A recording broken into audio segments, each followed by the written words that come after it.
Hello दोस्तों, कैसे हैं आप लोग? आप सब लोग बढ़िया होंगे। तो आज मैं आपके लिए लेके आई हूँ 2026 का इम्पोर्टेंट, मोस्ट इम्पोर्टेंट, बहुत ही ज्यादा इम्पोर्टेंट जीव विज्ञान का पेपर है। ये पेपर आपके लिए 3 घंटा 15 मिनट का होता है। उस आज पूरा कराने वाला हूँ। इसमें आज मैं आपके लिए कराने वाला हूँ कि कैसे कैसे एग्जाम में क्वेश्चन आते हैं, और ये एग्जाम में आपके लिए देखने को मिलने वाले हैं। इसमें से बहुत सारे आपके लिए क्वेश्चन है जो एग्जाम में देखने को मिलेंगे।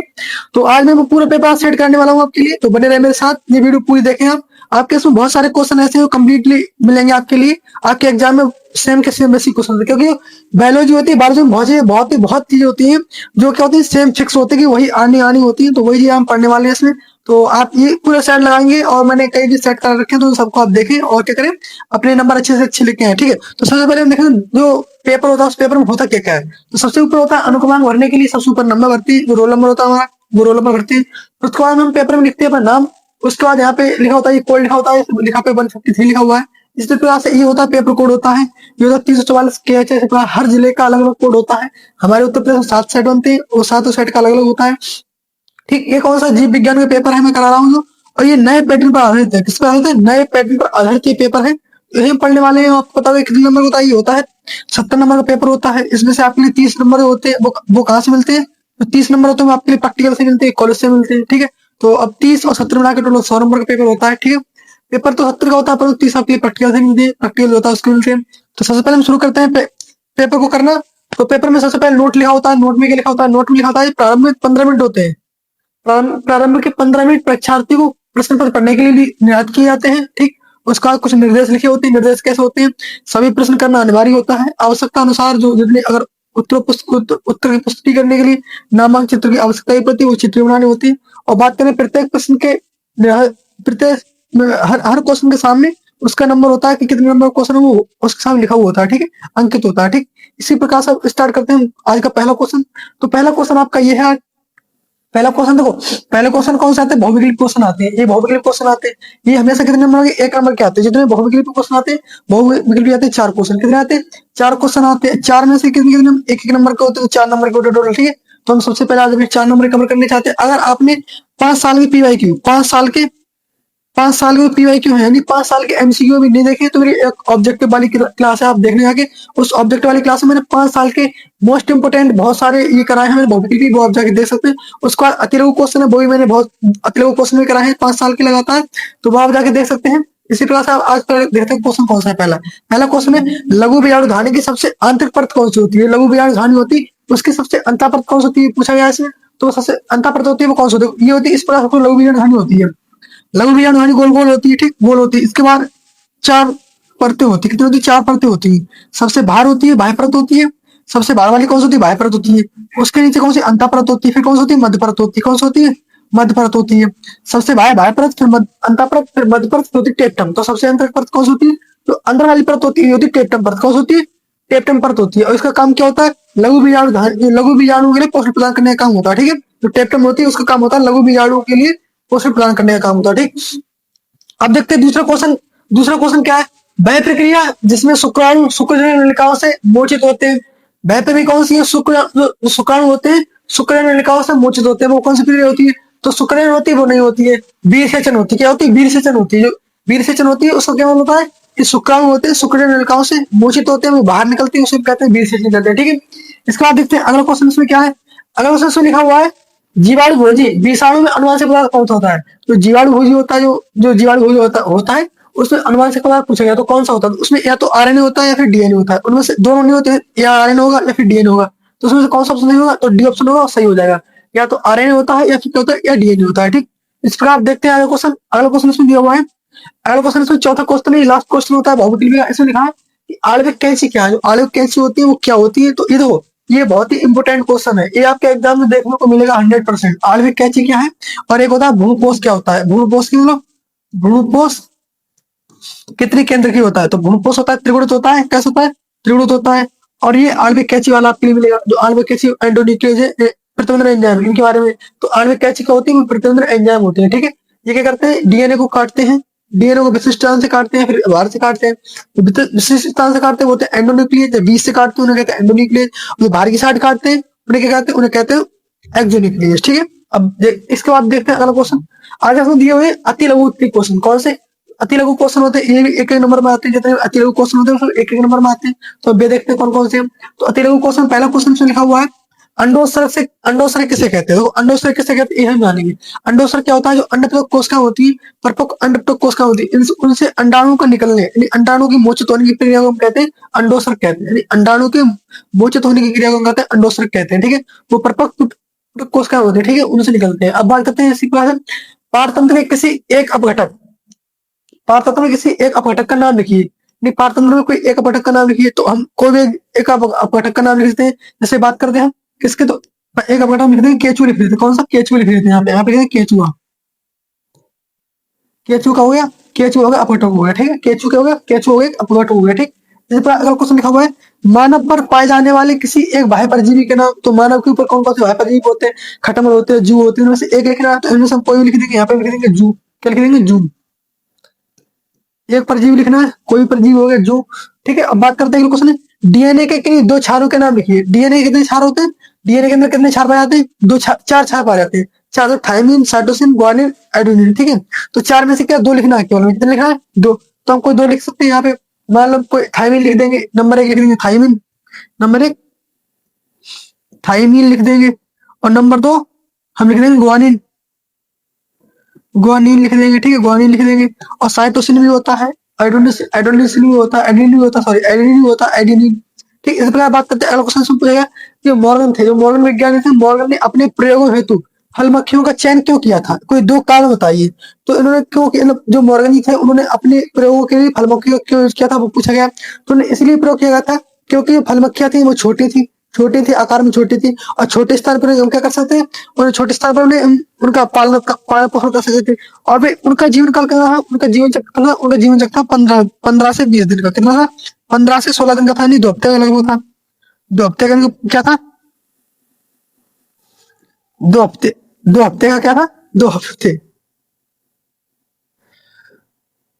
लगभग 2 हफ्ते का इनका क्या था, जीवन काल था। क्या था, चल जा, हैंग हो गया क्या।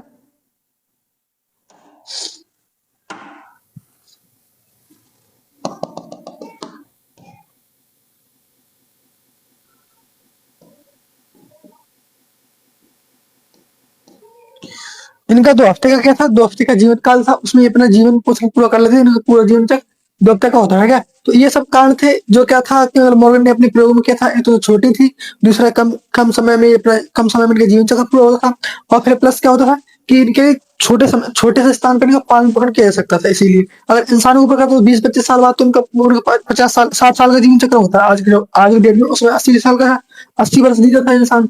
80 साल तक तो खुद ही नहीं मॉर्गन जीते, इसीलिए उन्होंने फल मक्खियों को यूज किया था। ठीक है, अब बात करते हैं अगले क्वेश्चन। तो ये तो कितने थे, अति लघु क्वेश्चन कितने, 4-5 क्वेश्चन थे, एक नंबर वाले थे। ठीक है, ये अति लघु क्वेश्चन थे, 5 थे एक नंबर वाले, ये सभी एक नंबर वाले सॉल्व होगा। ठीक, अब बात करते हैं अगले क्वेश्चन है। अगला है अति लघु उत्तरीय प्रश्न नंबर फर्स्ट, प्रश्न नंबर फर्स्ट। कितने कितने, ये 2-2 नंबर के होते हैं। ये भी कितने होते हैं, 5 होते हैं। ये भी कितने होते हैं, 5 होते हैं। ठीक, ये कितने, ये भी 2-2 नंबर के आते हैं, और ये 5 होते हैं। ठीक, अब इनके बारे में देखते हैं। इसमें क्या है, पहला क्वेश्चन लिखा हुआ है अनुवांशिकी को परिभाषित कीजिए। अगर मैं आपको एक बात बताऊं, जितने भी क्वेश्चन आप पढ़ रहे हैं ये सभी क्वेश्चन की मैं ऑलरेडी वीडियो बना चुका हूं। अगर आपने नहीं देखे हैं तो उसमें सभी 2 नंबर और 3 नंबर वाली एक वीडियो डाली, 2 नंबर और 3 नंबर वाली, तो उसमें जाके देख ली, उसमें आपके सभी क्वेश्चन मिलने वाले। ठीक है, तो वहां से आपको इनका इनका पूरा डिटेल सोल्यूशन वहां से मिल जाएगा। ठीक है, अब इसका भी देखते हैं। अभी आपके पास समय थोड़ा है तो अब मैं बताता हूँ कौन कौन से क्वेश्चन आने वाले हैं, और कुछ का इसमें डिटेल तरीका से मैं बताने वाला हूँ। ठीक है, जैसे बात करते हैं अनुवांशिकी। अनुवांशिकी परिभाषित की, अनुवांशिकी क्या होती है, अनुवांशिकी क्या होती है, हो जैसे माता पिता के लक्षण जाते हैं संतानों में, फिर उनकी विभिन्नता होती है, तो विभिन्नताओं के लक्षण और अनुवांशिकता का लक्षण, अनुवांशिकता और विभिन्नताओं के अध्ययन को क्या कहते हैं, अनुवांशिकी कहते हैं। यानी अनुवांशिकी किसे कहते हैं, विभिन्नताओं के, अनुवांशिक विभिन्नता होती है उनके अनुवांशिकता के लक्षण होते हैं, उन सबका अध्ययन करने को हम क्या कहते हैं, अनुवांशिकी कहते हैं। ठीक है, अब बात करते हैं वर्णांता। तो वर्णांता क्या है, वर्णांता में संक्षिप्त टिप्पणी करनी है। कितने नंबर का, 2 नंबर का है, 2 नंबर का कम से कम 3 या 4 लाइन तो मुझे लिखनी होगी। ठीक है, 2 नंबर का 3 या 4 लाइन लिखनी होगी। तो क्या करेंगे, 3 से 4 लाइन, तो कम से कम इतना इतना बड़ा पेज होता है, इतना बड़ा पेज होता है, मान लो इस टाइप का पेज है। ठीक है, तो इतना तो लिखना ही लिखना है 2 नंबर में, कम से कम आधे पेज से थोड़ा कम तो लिखना ही लिखना होगा। ठीक है, अब बात करते हैं वर्णांतर। तो वर्णांतर क्या होता है, वर्णांतर क्या होता है, वर्णांत होता है, एक्स संलग्न रोग होता है। कौन होता है? एक्स संलग्न रोग होता है। इसमें जो हमारी आंख होती है, आंख में हरे और लाल रंग में अंतर्भेद करने का त्रुटि हो जाती है। जो एक शंकु होता है उसमें त्रुटि हो जाती है, जिस कारण हम क्या लाल रंग नहीं पहचान पाते और हरे रंग नहीं पहचान पाते। इसे हम क्या कहते हैं? वर्णांत कहते हैं। इसमें थोड़ा सा लिख देंगे वर्णांत के बारे में। ठीक, अब इसी पर बात करते हैं। प्लाज्मोडियम की किन्हीं दो प्रजातियों का नाम लिखिए, कि प्लाज्मोडियम की कोई दो प्रजातियों का नाम लिखिए। तो प्लाज्मोडियम की दो प्रजाति होती है, चार है, चार पांच होती है, तो दो बतानी है। तो कोई लिख देंगे प्लाज्मोडियम फैल्सीफेरम, प्लाज्मोडियम मलेरी। क्या लिख देंगे? Plasmodium P falciparum, falciparum, P falciparum और पी मलेरी। ठीक है, पी फैल्सीफेरम या पी मलेरी, पी वाइवेक्स भी होती है। ठीक है, पी वोवेल भी होती है। नहीं, चार चार पांच होती है, इनमें से केवल दो लिखेंगे इसमें। अब बात करते हैं अगले क्वेश्चन। अगले क्वेश्चन में पूछा गया प्राथमिक सकल प्राथमिक उत्पादकता और नेट प्राथमिक उत्पादकता में अंतर बताइए। ठीक है, इसमें अंतर पूछा गया, विभेद पूछा है, अंतर पूछा गया है। ये भी 2 नंबर का है। तो सबसे पहले हम जानेंगे सकल प्राथमिक उत्पादकता क्या होती है। सकल प्राथमिक उत्पादकता वो होती है जो पेड़ पौधे होते हैं, पेड़ पौधे डायरेक्ट पृथ्वी सॉरी पेड़ पौधे डायरेक्ट सूर्य से ग्रहण करते हैं प्रकाश, प्रकाश से ग्रहण करके प्रकाश संश्लेषण करते हैं, फिर भोजन बनाते हैं, ग्लूकोज बनाते हैं।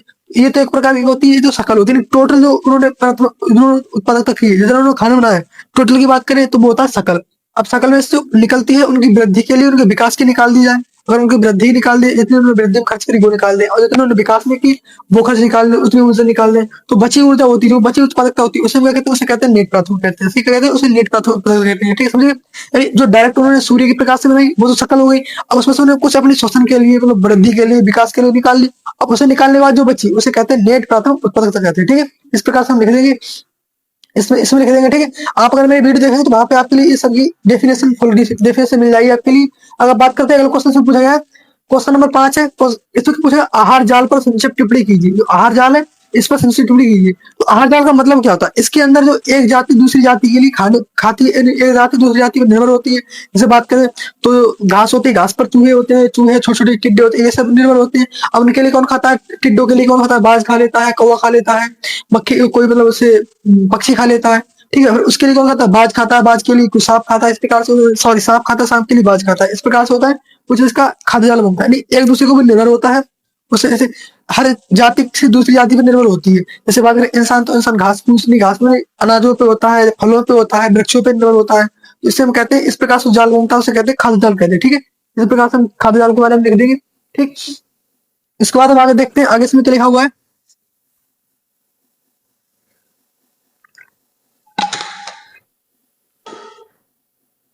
अब आगे क्वेश्चन देखते हैं, आगे क्वेश्चन क्या है ना। अब क्वेश्चन चालू हो गए लघु उत्तरीय।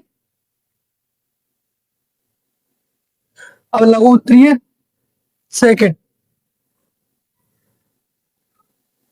लघु उत्तरीय, लघु उत्तरीय सेकंड हो गए चालू। ठीक है, ये कितने नंबर के होते हैं? ये आते हैं 3 नंबर। कितने? ये आते हैं 3 नंबर के। ये जो लघु उत्तरीय सेकंड होते हैं, ये 3 3 नंबर के क्वेश्चन आते हैं। ठीक है, इसमें क्या है? और ये कितने क्वेश्चन होते हैं? ये होते हैं 12 क्वेश्चन होते हैं। ये सबसे अधिक मात्रा में हमारे पेपर में आते हैं। ये होते हैं 12 क्वेश्चन। 12 क्वेश्चन होते हैं, 3 3 नंबर के आते हैं। तो हमारे यहाँ से 36 नंबर कवर होने वाले हैं। कितने? आपके यहाँ 36 नंबर कवर होते हैं। समझो 36 नंबर बहुत बड़ी संख्या होती है पेपर के लिए। ये आधे क्वेश्चन तो ये 70 नंबर का, 72 लगभग आधा से आधे नंबर का क्या होता है? आधे नंबर के लघु उत्तरीय क्वेश्चन आते हैं। ठीक है, तो हमें ये 12 क्वेश्चन ये करने होते हैं। इसमें जो पहला क्वेश्चन दिया हुआ है, परागण किसे कहते हैं? उदाहरण से समझाइए। तो हम जानेंगे परागण होता क्या है। परागण की बात करें तो परागण क्या होता है? जो वर्तिका को होता है, वर्तिका के ऊपर कोई परागण जुड़कर आता है किसी भी एजेंट के थ्रू, इसकी भी कारक के थ्रू, तो उस क्रिया को हम क्या कहते हैं? उसे कहते हैं परागण कहते हैं। ठीक, ये 2 प्रकार का होता है, स्वपरागण होता है, परपरागण होता है। इसके बारे में अच्छे तरीके से लिख सकते हैं। अगर आपको अच्छे से नहीं आता लिखना तो मेरी वीडियो जो कुछ है वो आप देखें, उसमें मैंने पढ़ाया परागण किसे कहते हैं, एक डिटेल सोल्यूशन है उसका। 5 नंबर वाला क्वेश्चन था, 5 नंबर का क्वेश्चन है, उसके लिए मैंने कराया। ठीक है, तो वहां से आप जाकर देख सकते हैं। उसमें उदाहरण दे रखा है, स्वपरागण परपरागण के बारे में दोनों लिख सकते हैं, या फिर एक लिखना है तो एक ही लिख दो भाई, बहुत लगभग 3 नंबर में। अगर लॉन्ग में आता तो स्वपरागण परपरागण सब लिखना होता है। ठीक, इसमें सिर्फ 3 नंबर का, तो मैं सिर्फ एक ही परागण के लिख सकते हैं, पर या स्व। ठीक, अब बात करते हैं अगले क्वेश्चन। अगला क्वेश्चन है स्त्री जनन तंत्र का नामांकित चित्र बनाइए। स्त्री जनन तंत्र है, इसका नामांकित चित्र बनाना है। तो स्त्री जनन तंत्र का नामांकित चित्र कैसे? तो प्रोग्राम बनाएंगे। तो इस प्रकार से स्त्री जनन तंत्र का नामांकित चित्र होता है। स्त्री जनन तंत्र ऐसा कुछ होता है। ठीक है, ये होता है गर्भाशय, ये गर्भाशय होता है। ये होता है उल्टी नाशपाती का कारक। कैसा होता है? उल्टी नाशपाती का कारक होता है गर्भाशय। ठीक, यहाँ पर ये होता है योनि भाग होता है। ये क्या होता है? ये होता है योनि भाग, ये होता है योनि भाग। और यहाँ पर कुछ होती है भित्तियां होती है, ये होती है गर्भाशय भित्तियां, ये तीन होती है, एक होती है बाह्य परत, एक होती है अंतः परत, एक होती है मध्य परत। एंडोथेलियम, मायोमेट्रियम, इस प्रकार से परतें होती है तीन। ठीक, और यहाँ पे क्या होती है, इस प्रकार से एक होती है निकली हुई अंडवाहिनी निकली होती है। ठीक है, क्या निकली होती है, अंडवाहिनी निकली होती है। अंडवाहिनी के सबसे लास्ट में होता है कीपक भाग, उसमें होती है उंगली नुमा संरचना होती है। उसे हम क्या कहते हैं, उसे हम कहते हैं फैलोपियन का, क्या कहते हैं उसे, उसे हम फैलोपियन का, सॉरी उसे कहते हैं, इसे कहते हैं फिमरी, क्या कहते हैं इसे, फिमरी यानी झिल्ली कहते हैं इसे, इन्हें हम कहते हैं झिल्ली।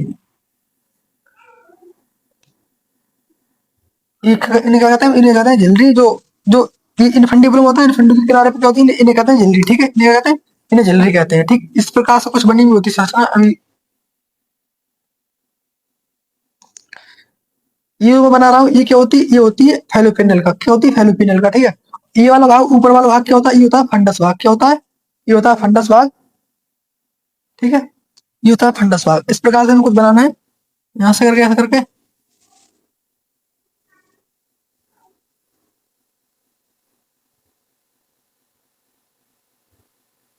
ठीक है, देखो ये कुछ इस प्रकार से संरचना होती है। ये क्या होती है, ये होती है सबसे इधर इस साइड की आपको दिख रही है, ये होती है अंडवाहिनी। ये क्या होती है, इसे हम कहते हैं अंडवाहिनी कहते हैं। इसे क्या कहते हैं, इसे कहते हैं अंडवाहिनी, इसे कहते हैं अंडवाहिनी कहते हैं, इसे कहते हैं अंडवाहिनी। इसके तीन चार, इसके भी चार भाग होते हैं, फिमरी होता है, कीपक होता है, इनफेंडिबुलम, सॉरी इम्प्ला होता है, और ये संकीर्ण पथ होता है। ठीक है, और ये क्या है, ये है फंडस भाग। ये क्या है, ये है फंडस भाग है। ठीक है, ये क्या है, फंडस भाग है। और ये क्या है, ये है गर्भाशय भाग, ये है गर्भाशय। ये क्या है, ये है गर्भाशय। और ये क्या है, ये ग्रीवा, ये क्या है, ये है ग्रीवा। ठीक, और ये सब क्या है, ये तीनों दे रखे, ये क्या है, गर्भाशय भित्तियां। ये क्या है, गर्भाशय भित्ति, ये क्या है, गर्भाशय भित्तियां, ये है गर्भाशय भित्तियां। ठीक, ये हुई गर्भाशय भित्तियां। अगर बात करें इसकी, तो ये क्या होता है, ये होता है अंडाशय। ये क्या होता है, ये होता है अंडाशय, ये होता है अंडाशय भाग होता है। ठीक, इस प्रकार से हम एक संरचना बना देंगे और इसमें सभी के अलग अलग नाम लिख देंगे। और बात करते हैं, अगर इसके भाग की बात करें फैलोपियन का, तो ये होता है तुम्बिका भाग होता है। ये क्या होता है, ये होता है तुम्बिका भाग, ये होता है तुम्बिका भाग। ये होता है कीपक भाग, ये होता है कीपक भाग। और ये होता है झिल्ली भाग, इसे कहते हैं, ये उंगली में संरचना, इन्हें कहते हैं झिल्ली। क्या कहते हैं इन्हें, इन्हें फिमरी या फिर झिल्ली कहते हैं। ठीक है, इन्हें क्या कहते हैं, झिल्ली या फिमरी कहते हैं। ठीक, और ये क्या होता है, ये होता है संकीर्ण पथ, होता है संकीर्ण पथ, संकीर्ण पथ। बस इस प्रकार से हम लिख देंगे, इस प्रकार से पूरा संरचना हम बना देंगे। आपके ये 3 नंबर में आया, इसमें से क्या पूछा है, इसमें पूछा है कि सिर्फ इसके अंदर नामांक चित्र बनाना है। इन नामांक चित्र पूछा है तो सिर्फ इतना लिखना, इतना बनाना है हमारे लिए। अगर पूछता कि वर्णन कीजिए, सचेत वर्णन कीजिए, तो 5 नंबर में क्वेश्चन आता और आपके लिए इन सब के भावों के बारे में लिखना होता। कि संकीर्ण पथ क्या होता है, गर्भाशय क्या होता है, भित्तियों के काम होता है, गर्भाशय के काम होता है, गिरिवा के काम होता है, अंडाशय के काम होता है, फैलोपियन नलिका के काम, इन सब काम लिखने होते हैं, इनके बारे में लिखना होता है। तो 5 नंबर में लिखता है। ठीक है, 5 नंबर में क्वेश्चन आता तब लिखते हैं। अब बात करते हैं अगला क्वेश्चन, इसमें क्या पूछा गया, अगला क्वेश्चन पूछा गया क्वेश्चन, केंद्र में पाए जाने वाले आरएनए पॉलीमरेज के कार्यों का वर्णन कीजिए। तो केंद्र के अंदर आरएनए पॉलीमरेज पाया जाता है। तो आरएनए पॉलीमरेज कितने प्रकार का होता है, 3 प्रकार का होता है। कितने, 3 प्रकार का होता है आरएनए पॉलीमरेज। यहाँ पे हम देखें RNA polymerase, RNA polymerase, RNA polymerase, RNA polymerase है, ये कितने प्रकार का होता है, ये 3 प्रकार का होता है। 3 प्रकार का होता है। ठीक है, कितने प्रकार का होता है, 3 प्रकार का। पहला होता है फर्स्ट, फिर दूसरा होता है RNA polymerase, RNA polymerase first, RNA polymerase second और थर्ड। ठीक है, ये था सेकंड, ये था थर्ड। ठीक, आरएनए पॉलीमरेज 3 प्रकार का होता है, केंद्र के अंदर पाया जाता है। तो आरएनए पॉलीमरेज फर्स्ट होता है, ये क्या करता है, देखो ये करता है आरएनए पॉलीमरेज होता है, ये आरआरएनए का निर्माण करता है। क्या करता है, आरआरएनए का निर्माण करता है, आरआरएनए का, आरआरएनए का संश्लेषण करता है। आरएनए पॉलीमरेज फर्स्ट आरआरएनए का निर्माण करता है। ठीक, उसी प्रकार से आरएनए पॉलीमरेज सेकंड होता है, ये किसका करता है, ये करता है एमआरएनए का, एमआरए का संश्लेषण करता है। किसका, एमआरएनए का संश्लेषण करवाता है। ठीक, इसी प्रकार से बात करें आरएनए पॉलीमरेज थर्ड होता है, इसका क्या काम होता है, ये होता है टीआरएनए का निर्माण करता है। ये किसका, ये करता है टीआरएनए का निर्माण करता है। ठीक, टीआरएनए निर्माण। अब आपके लिए एक ट्रिक बताता हूँ, इस ट्रिक के लिए आप याद करें तो आपके लिए ये सभी से अच्छे से याद हो जाएंगे। देखो आरएनए पॉलीमरेज सेकंड, फर्स्ट और थर्ड, इन तीनों को याद करने की ट्रिक होती है रमता। क्या होती है, रमता, रमता। ठीक है, क्या होती है, रमता। RNA polymerase first, RNA polymerase second, RNA polymerase third. ठीक है, RNA polymerase third, first second third. ठीक है, फर्स्ट किसका निर्माण करता है? आरआरएनए का निर्माण करता है। किसका करता है? आरआरएनए का निर्माण करता है। और सेकंड किसका निर्माण करता है? एमआरएनए का निर्माण करता है। एमआरएनए का निर्माण करता है। ठीक। और थर्ड किसका निर्माण करता है? टीआरएनए का निर्माण करता है। ठीक है। इस प्रकार से हमें ये तीनों याद कर लेने हैं। RNA polymerase third, first, second, third, इन तीनों को हमें अच्छे से याद कर लेना है। ठीक है। ये क्या करते हैं, इसमें पूछा गया कि जो आरएनए पॉलीमरेज है, आरएनए के अंदर जो पाया हमने आरएनए पॉलीमरेज के कार्य को वर्णन कीजिए। तो RNA first, RNA polymerase first RNA का निर्माण करता है, आरआरएनए का निर्माण करता है। आरएनए पॉलीमरेज सेकंड एमआरएनए का निर्माण करता है। RNA polymerase third mRNA tRNA का निर्माण करता है। इस प्रकार से हम लिख देंगे। ठीक। इस प्रकार से अगला क्वेश्चन पूछा गया है, क्वेश्चन नंबर 4 है एलएबी। एलएबी का पूर्ण रूप लिखिए, इसके महत्वपूर्ण प्रकाश डालिए, इसमें महत्वपूर्ण प्रकाश डालिए। अगर बात करें एलएबी का पूर्ण रूप क्या होता है, एलएबी का पूर्ण रूप होता है लैक्टिक एसिड बैक्टीरिया। क्या होता है? Lactic acid bacteria. इसका काम क्या होता है? ये लैक्टिक एसिड बनाता है, जो लैक्टोस होता है उसके लिए लैक्टिक एसिड में चेंज करता है, यानी दूध से दही में कन्वर्ट करता है। ठीक है। इसका काम करता है दूध से दही बनाने। इसकी फुल फॉर्म देखो, आपने अगर फुल फॉर्म वाली वीडियो नहीं देखी तो वहां जाकर देख सकते हैं, मेरे चैनल पड़ी हुई है। उसमें सभी मैंने इंपोर्टेंट जितने 4 से 5 साल जितनी इंपोर्टेंट फुल फॉर्म पूछी गई उन सबकी मैंने वीडियो बनाई है, वो आप जाकर देख सकते हैं। ठीक है। इसमें देखते हैं एलएबी की फुल फॉर्म क्या होती है। एलएबी की फुल फॉर्म लिखने वाले हैं, तो इसकी होती है लैक्टिड लैक्टिक एसिड बैक्टीरिया। ठीक है। Lactic acid bacteria. इसका क्या काम होता है? दूध से दही में कन्वर्ट करता है। ये क्या करता है? दूध के लिए किस में कन्वर्ट करता है? दही में कन्वर्ट करता है। ठीक है। दूध के लिए दही में कन्वर्ट करता है। 3 नंबर का उसमें लिख देंगे, और लैक्टिक एसिड होता है, सॉरी लैक्टोज शर्करा के लिए लैक्टिक एसिड में चेंज करता है। इस प्रकार से लिख देंगे, 3-4 लाइन 4-5 लाइन लिख देंगे इसके बारे में। 3 नंबर क्वेश्चन है। ठीक है। अब बात करते हैं आगे क्वेश्चन की। आगे से क्वेश्चन क्या है वो देखते हैं। तो ये तो क्या थे, ये 4 क्वेश्चन थे, 4 नंबर के 4 क्वेश्चन थे। क्वेश्चन नंबर 4 के 4 क्वेश्चन थे, ये कंप्लीट होगा। ठीक है। इस प्रकार से इससे बनाना है, इसके पास से आरएनए पॉलीमरेज ये सब याद करना है। ठीक है। उसके बाद बात करते हैं अगले क्वेश्चन पूछे गए कि आगे जो क्वेश्चन है ये है, इसमें क्वेश्चन नंबर 5 है। क्वेश्चन नंबर 5 के 4 क्वेश्चन दे रखे हैं, इनके भी हमें उत्तर लिखने होते हैं। ये भी कितने, ये भी 3-3 नंबर के होते हैं। देखो ये क्या, ये भी 3-3 नंबर के होते हैं। ठीक है। ये भी कितने के नंबर, ये भी 3-3 नंबर के। तो उसमें पहला क्वेश्चन पूछा गया टैक पॉलीमरेज है, इसका जैव प्रौद्योगिकी में इसका क्या काम है। तो टैक पॉलीमरेज इसका इसका जैव प्रौद्योगिकी में क्या काम है, तो इसका बहुत ही महत्वपूर्ण योगदान है। कैसे? तो टैक पॉलीमरेज है, ये टैक पॉलीमरेज है, इसका क्या काम है। देखो इस टैक पॉलीमरेज है, जो टैक पॉलीमरेज है ना, ये एक ऐसा एंजाइम है जो 90 डिग्री सेल्सियस है, इस तापमान से ऊपर भी ये खत्म नहीं होता है। यानी 90 डिग्री अगर तापमान ऊपर जाता है तब भी ये खत्म नहीं होता है। ठीक है। तो टैक पॉलीमरेज है। ठीक है। इसीलिए इसका यूज क्या करते हैं, इसका यूज किसमें करते हैं, इसका यूज हम करते हैं पीसीआर में। किसमें करते हैं? पीसीआर में इसका यूज करते हैं। किसमें करते हैं? पीसीआर में इसका यूज करते हैं। और पीसीआर में क्या होता है? पीसीआर में होता है जो डीएनए होता है, डीएनए का रिप्लिकेशन, डीएनए की कॉपी बनाते हैं। क्या करते हैं? डीएनए की कॉपी बनाते हैं। क्या करते हैं? कॉपी बनाते हैं डीएनए की कॉपी बनाते हैं। ठीक है।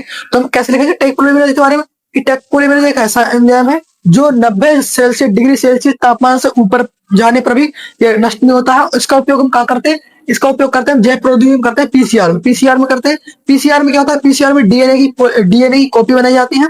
इस प्रकार से आप बना के क्वेश्चन अपने आप से लिख सकते हैं, अगर आपको नहीं आता तब भी। और मैं तो आपको बता रहा हूँ, इस हिसाब से आप क्वेश्चन आराम से करके आ सकते हैं। ठीक। इसके बाद बात करते हैं अगले क्वेश्चन से पूछेगा सूक्ष्म जीवों की औद्योगिक उपयोग का संक्षेप में कीजिए। सूक्ष्म जीव है, इनके बारे में औद्योगिक उपयोग बताने। तो सूक्ष्म जीव है, हम इनका उपयोग किसमें करते हैं? बेकरी में यूज करते हैं। इनका किसमें करते हैं? बेकरी में यूज करते हैं। ठीक है। बेकरी में इनका यूज करते हैं। बेकरी में जैसे बात करें तो जो होते हैं, जो सुबह ब्रेड खाते हैं, चाय से वो ब्रेड बनाते हैं, दूध से दही बनाते हैं, दूध से पनीर बनाते हैं, ये सब चीजें होती है ना, ये सब किसमें बेकरी में यूज करते हैं। केक के लिए बनाते हैं, केक बनाते हैं, वो सब उन सब में किसका प्रयोग होता है? उस समय प्रयोग होता है, जो होता है सूक्ष्म जीवों का प्रयोग होता है। ठीक। तो ये तो बेकरी में हो गया। अब बात करें उद्योगों में, इस प्रकार जैसे गैस, गोबर गैस होती है, गोबर गैस हम सूक्ष्म डालते हैं, मेथनोजन बैक्टीरिया डालते हैं, मेथनोजन बैक्टीरिया होते हैं वो डालते हैं, सूक्ष्म भी डालते हैं। बात करें तो होता है बाह्यत्मक उपचार, बाह्यत्मक उपचार होता है, उसमें भी क्या करते हैं? बाह्यत्मक उपचार में भी करते हैं सूक्ष्म जीवों का उपयोग करते हैं। इस प्रकार से बहुत कुछ चीजें इसमें लिख सकते हैं। ठीक। अच्छे से आप लिख सकते हैं, 3 नंबर में अच्छे से लिख सकते हैं। ठीक।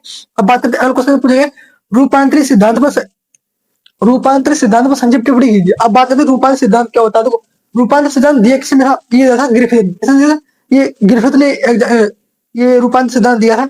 इसमें इन्होंने क्या किया था? इन्होंने चूहे लिए थे, 2-3 चूहे लिए थे। उनके लिए उस चूहे में क्या किया?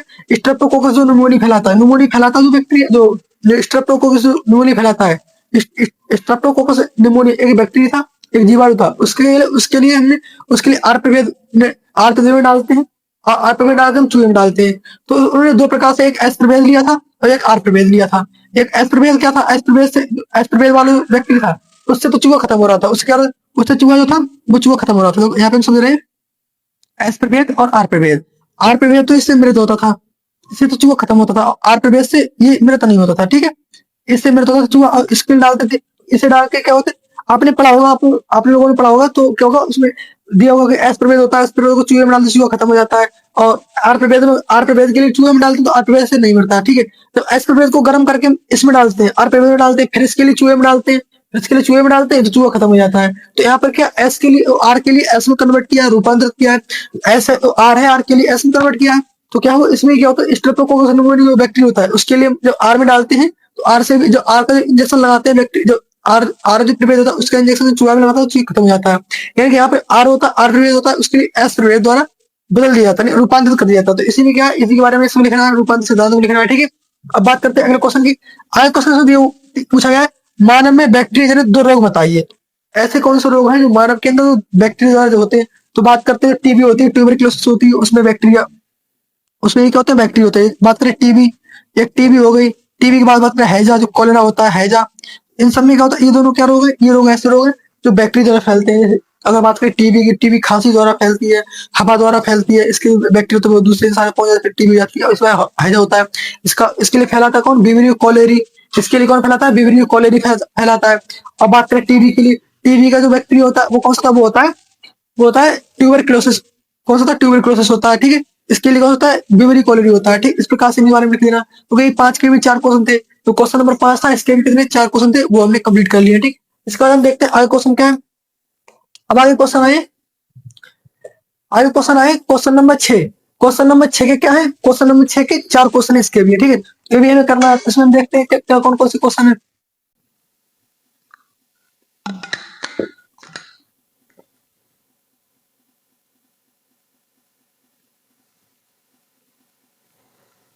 तो ये क्वेश्चन है, ये बाह्यत्मल उपचार वाले। अभी मैंने आपको बताया था बाह्यत्मल उपचार में सूक्ष्मजीव की भूमिका।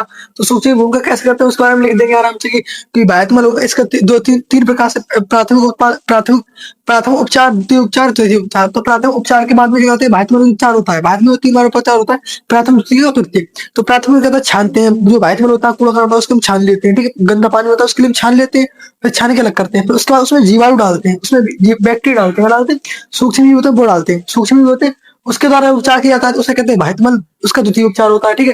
तो इस प्रकार से हम लिख देंगे बाह्यत्मल उपचार में कि बैक्टीरिया द्वारा क्या करते हैं, जो बाह्यत्मल का उपचार उसके लिए बाह्यत्मल को साफ करते हैं, उसके लिए दूर करते हैं, गंदगी दूर करते हैं, उसे हम कहते हैं बाह्यत्मल उपचार, ठीक है। बैक्टीरिया द्वारा बाह्यत्मल उपचार, ठीक। इसके बारे में लिख देंगे, अच्छे से लिख देंगे। मैंने आपके लिए पढ़ाया भी है काफी बार, काफी बार कराया भी है। तो अगर आपने वीडियो देखी तो आपने से कंप्लीट होगा, ठीक है। ये जितना भी मैं करा रहा हूँ आपके सब कुछ लगभग कंप्लीट है।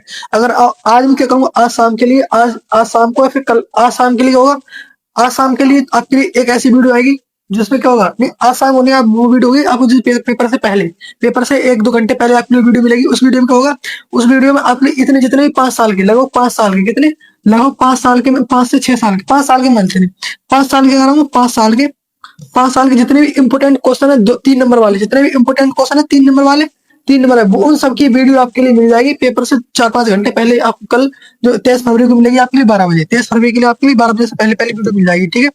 12 बजे से पहले पहले आपके लिए वीडियो मिल जाएगी 23 फरवरी के लिए, ठीक है। जिसमें क्या होगा, जो 5 साल के लगभग 3 नंबर वाले क्वेश्चन सभी आपके लिए मैं करा दूंगा, ठीक है। ये क्वेश्चन आपके मिल जाएंगे कल के लिए, नहीं आज के लिए। अब बात करते हैं अगला क्वेश्चन से, बाह्यत्मल उपचार हो गया। अब बात करते हैं पुनर्योजित डीएनए, जो रिकॉम्बिनेंट डीएनए है, इस तकनीक में प्रतिबंधन एंजाइम की क्या भूमिका है। जो प्रतिबंधन एंजाइम है इसकी क्या भूमिका है, तो इसकी क्या भूमिका है, आर डीएनए होता है, पुनर्योजित डीएनए कहते हैं, आर डीएनए भी कहते हैं, ठीक है, आर डीएनए भी कहते हैं, ठीक है, रिकॉम्बिनेंट डीएनए भी कहते हैं। इसमें प्रतिबंधन एंजाइम की क्या भूमिका है, तो प्रतिबंधन एंजाइम क्या करता है आपको बताइए। आणविक कैंची होती है, क्या होती है, ये आणविक कैंची कहलाती है, क्या होती है, आणविक कैंची होती है, ये क्या होती है, आणविक कैंची होती है। इन्हें आणविक कैंची कहते हैं हम, इन्हें आणविक कैंची कहते हैं, ठीक है। ये 2 होती है, एक एंडोन्यूक्लियस, एक्सोन्यूक्लियस। एंडोन्यूक्लियस होती है बाहर के अंदर काटती है, एक्सोन्यूक्लियस डीएनए को बाहर से काटती है। इस प्रकार से हम बहुत सारे इसके बारे में लिख सकते हैं, अच्छे से लिखे, मैंने आपको पढ़ाया भी अच्छे से। और नहीं तो आपके लिए वीडियो और मिले, इसमें आपके सब कुछ कंप्लीट हो जाएगा, ठीक। अब बात करते हैं बीटी कपास पर संक्षिप्त टिप्पणी की थी। बीटी कपास के बारे में मैंने आपको बहुत बार बताया है। आपने अगर 2 नंबर 3 नंबर वाली क्वेश्चन वीडियो देखी होगी, उसमें मैंने लगभग 25-30 क्वेश्चन कराए, तो उसमें बीटी कपास के बारे में बताया, आईयूसीएन के बारे में बताया था, डेटा टाइप के बारे में बताया, सबके बारे में बताया था, ठीक है। उसमें आप पढ़ सकते हैं, वीडियो वाले देख सकते हैं। अब बात करते हैं PCR, polymerase chain reaction. Polymerase chain reaction मैंने आपको कितनी बार कराया है, बताओ कितनी बार ये पॉलीमरेज चेन रिएक्शन मैंने के समझाया है। इसमें क्या होता है, इसमें डीएनए की कॉपी बनाई जाती है। अभी हमने थोड़ी देर पहले टेक पॉलीमरेज के बारे में पढ़ा था, उसका इसमें उपयोग किया था। बस इसी प्रकार से हम इसे बना के सब अच्छे से लिख के आएंगे और आपके अच्छे से अच्छे नंबर आने के चांस है, ठीक है, अगर आप इस प्रकार से लिख के आएंगे तो। ठीक, अब बात करते हैं आगे क्वेश्चन की। आगे से क्वेश्चन, अब देखो अभी क्वेश्चन आए हैं, अभी क्वेश्चन हो रहे हैं जो विस्तृत लॉन्ग क्वेश्चन, ये कैंसिल कौन सा क्वेश्चन, लॉन्ग क्वेश्चन है ये। अब लॉन्ग क्वेश्चन कितने नंबर होते हैं, ये लॉन्ग क्वेश्चन आते हैं 5 नंबर, कितने नंबर आते हैं, ये 5 नंबर आते 6 हैं और हमें करने होते 3, 6 आते हैं और 3 करने होते हैं। तो इन सब के बारे में लिखना है। देखो ये क्या होते हैं, इसमें क्या है, देखो इसमें पहला क्वेश्चन पूछेगा, आवर्त विधि पादप में मादा इगोमुकोद्भिद और मादा इगोमुकोद्भिद जो अंडजनकारी अंडकोश का निर्माण कैसे होता है, सचित्र वर्णन कीजिए। अगर आपने मेरी इसमें आपके लिए इसकी एक वीडियो भी देता हूँ, लिंक डाला हूँ डिस्क्रिप्शन में, लिंक डाल दूँ, उसमें पूरा मैंने पूरा बताया कि मादा इगोमुकोद्भिद कैसे होता है, उसके बारे में पूरा डिटेल से पढ़ाया है उस वीडियो में। ठीक इसी प्रकार से प्रभार नियोजन के बारे में मैंने आपने डिटेल से बताया, इसमें कितनी विधियां होती है सबके बारे में बता रखा है मैंने। जो होती है कि गर्भ निरोधक का उपयोग करना चाहिए, कॉन्डोम का उपयोग करना चाहिए जिसे कहते हैं, और इसमें क्या होता है कॉपर टी का यूज करते हैं, और बहुत सारी चीज होती है, सहेली गोली होती है और कुछ तीली होती है, उन सब का यूज करते हैं इसमें प्रभार नियोजन में। ठीक है, तो ये सब विधियों के बारे में इसमें लिखेंगे। ठीक है, और अस्थायी विधि होती है और स्थायी विधि होती है। इसमें क्या होता है, जो शुक्रजनक नल का शुक्राशय और अंडवाहिनी, उन दोनों को काट देते हैं, उन सब के बारे में इसमें पढ़ा है। ठीक है, उन सब के बारे में इसमें लिखना है। ठीक, जिसमें बात करते हैं अगला क्वेश्चन पूछे, अनुलेखन क्या है, अनुलेखन क्या है, इसमें बैक्टीरिया में अनुलेखन प्रक्रिया का संबंध कीजिए। अनुलेखन क्या होता है, इसमें आपको पता था सेंट्रल डॉगमा थ्योरी बताई थी मैंने, तो उसमें डीएनए से आरएनए बनता था, डीएनए से एमआरएनए बनता था। क्या बनता था, एमआरएनए, एमआरएनए बनता था। उसके बारे में बताया था मैंने आपके लिए कि डीएनए से एमआरएनए कब बनता है, इसमें क्या क्या बहुत सारे एंजाइम को यूज करते हैं, तो इस सब के बारे में मैंने बताया था आपके लिए उसमें। ठीक है, तो ये सब आपके लिए लिखना है इसमें। और इसका बात करते हैं, अगर क्वेश्चन पूछा गया जैविक विकास, अब जैविक विकास का है, तो जैविक विकास के बारे में आपके लिए विकास चैप्टर जो था, तो उसमें बताया था आपको जैविक विकास में कि जितना जीव जंतु का विकास हो रहा है, वो पूर्वजों की जो कुछ चीज है वो विकास की चीज है वो सब गायब हो रही है, तो इस प्रकार से जैविक विकास हो रहा है। जैसे हमारे निमेश पटल है वो सब क्या हुई, वो अब सारी जैसे निमेश पटल होगी उनसे अभी तो नहीं, पहले सभी थी, तो सब जैविक विकास के थ्रू हमारी पहले पूछ होती थी वो भी खत्म हो गई थी। इन सब के बारे में इसमें लिखना है, जैविक विकास में लिखना है। ठीक है, अब बात करते हैं अगले क्वेश्चन, आगे इसमें क्वेश्चन दिया गया है जैव विविधता संरक्षण। देखो जैव विविधता संरक्षण, इसका भी मैंने लॉन्ग क्वेश्चन अभी लेकर आया है, जिसमें लिखना होता है जैव विविधता संरक्षण होता क्या है। तो हमें जो जैव विविधता होती है उसकी इसकी देखभाल करना, उसको बचाना, पेड़ पौधों को लगाना, वनीकरण करना, फिर पहाड़ों को नहीं काटना, इन सब को रोक लगाना, ये सब क्या है, जैव विविधता संरक्षण के यही सब है। जैव विविधता संरक्षण, नहीं जैव विविधता को बचाना, जैव विविधता संरक्षण कहता है। और इसमें स्वस्थ और बाह्य स्थान के बारे में बता सकूँ आपके लिए। स्वस्थ स्थान क्या होता है, अगर कोई जातियां हैं, अगर जातियों को उसी निवास में यहाँ पर कोई जाति रह रही है, तो उनका यहीं पर अगर हम वो करते, यहीं पर उनका संरक्षण करते हैं, तो स्वस्थ स्थान कहलाएगा। इनको उठा के यहाँ से उठा के दूसरी जगह पे उनका संरक्षण करते हैं, दूसरी जगह ले जाते हैं, बाहर संरक्षण करते हैं, तो ये बाह्य स्थान हो जाता है।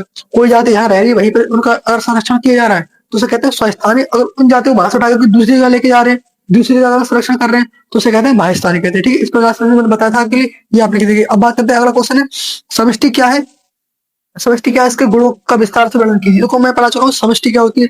तो समष्टि क्या होती है, एक जो जातियां होती है, जातियों के समूह के लिए, जाति जैसे जनसंख्या के लिए कहते हैं समष्टि कहते हैं। इसमें क्या होता है, जैसे बात करें मृत्यु दर होती है, घनत्व होती है और जन्म दर होती है, इन सब ये सब क्या इसके गुण है। तो मृत्यु दर में बात करें, तो मृत्यु दर में क्या होता है, मृत्यु दर में जितनी जन्म दर मृत्यु दर क्या होती है, मृत्यु दर में मतलब जातियों को नष्ट होती है तो उसे मृत्यु दर कहते हैं। और एक निश्चित समय में जितनी जाति मरती है उसे कहते हैं मृत्यु दर कहते हैं, और जितनी बढ़ती है उसे कहते हैं जन्म दर कहते हैं। ठीक, और घनत्व की बात करें तो कितनी एक निश्चित क्षेत्र में कितनी जातियां रह रही, ये सब क्या होते हैं, ये सब होते हैं समष्टि घनत्व होता है। ठीक है, ये सब क्या होते हैं, गुण होते हैं समष्टि के, सॉरी ये सभी समष्टि के गुण होते हैं। इस प्रकार से मैंने आपको ये सब पढ़ा रखे हैं। ठीक, अब वहां से आप जाके कंप्लीट करें और आप अपना पेपर अच्छे से देखें। धन्यवाद, मिलते हैं किसी नई वीडियो में, तब तक के लिए धन्यवाद। ठीक है, अब ये सब आपको क्वेश्चन मेरे चैनल पर ही मिल जाएंगे। ठीक है।